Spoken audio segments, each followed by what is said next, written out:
د ټکسي لپاره یو نوی ښکلی او معیاري رنګ وټاکل شو. دغه رنګ د تېر رنګ په پرتله ښکلی هم ښکاري، معیاري هم ده. همدا ډول په نړیوالو او بین المللي کانسولونو کې ثبت شوی رنګ ده. په دې اړه نن یوه غونډه جوړه شوې وه چې په دغه غونډه کې د کورنیو چارو لومړني مرستیال مولوي محمد نبي عمري او همدا ډول د ترافیکو لوی رئیس هم برخه اخیستې وه. په دې ویډیو کې به په دې اړه درته تفصیل ولرو. اذان نیوز محترمو لیدونکو السلام علیکم.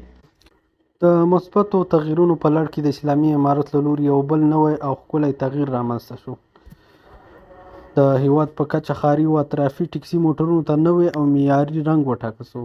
د کورنیو چارو وزارت او ترافیک پولیس عمومي ریاست د رهبرۍ پلاوي نن چهارشنبه د حکومت د اطلاعاتو او رسنیو په مرکز کې د یو خبري کنفرانس پر مهال ټولو ښاري او اطرافي ټکسي موټرونو ته د نوي او معیاري رنګ ټاکلو په اړه رسنیو ته معلومات ورکړل.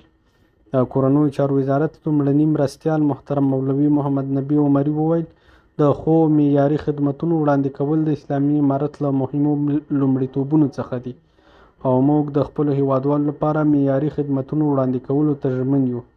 دغه راز ښاغلي عمري زیاته کړه چې په ټول کاري پروسو کې فساد ختم شوی او اوس مهال خلکو ته په چټک، شفاف او مطمئن ډول خدمتونه وړاندې کیږي. همدارنګه د ترافیک پولیس لوی رئیس پاسوال ډاکټر حسیب الله مختار هم دې خبري ناسته کې وینا وکړه.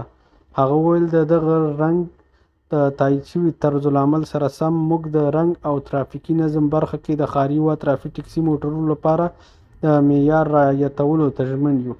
د ترافیک پولیسو لوی رئیس زیاتوي چې اوس مهال په مرکزي ولایتونو کې له 20 نه تر 30 سلنې انتقالات د ټکسي موټرو او پاتې 80 تر 80 د شخصي موټرو په واسطه ترسره کیږي، چې د چارې امنیتي او جنایي ستونزې رامنځته کړي دي.